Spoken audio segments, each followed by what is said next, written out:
এবার বিপিএলে timed out নাটক। 2023 সালে ওয়ানডে বিশ্বকাপে আলোচনায় ছিল টাইমড আউট। শ্রীলঙ্কার অ্যাঞ্জেলো ম্যাথুসকে টাইমড আউট করে আলোচনার জন্ম দিয়েছিলেন সাকিব আল হাসান। সেই টাইমড আউট এবার দেখা গেল চলমান বিপিএলে।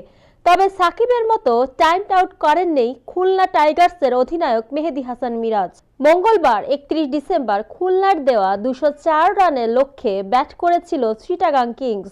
ইনিংসের সপ্তম ওভারে খুলনার হয়ে বল হাতে তুলে নেন মোহাম্মদ নওয়াজ।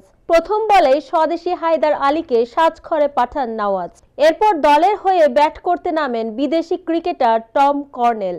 তবে ব্যাট হাতে মাঠে নামতে নামতে নির্ধারিত সময় পেরিয়ে গেছে। ততক্ষণে মাঠে থাকা আম্পায়ার তানভীর আহমেদের কাছে টাইমড আউটের আবেদন করেন খুলনার অধিনায়ক মিরাজ। সেই ডাকে সাড়া দেন আম্পায়ার।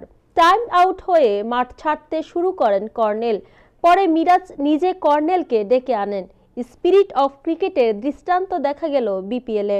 কর্নেল নিজেও থামস আপ দেখান। এছাড়া মাঠের বাইরে থাকা কিংস কর্ণধার সামির কাদের চৌধুরীকেও দেখা যায় কিছুটা স্বস্তিতে।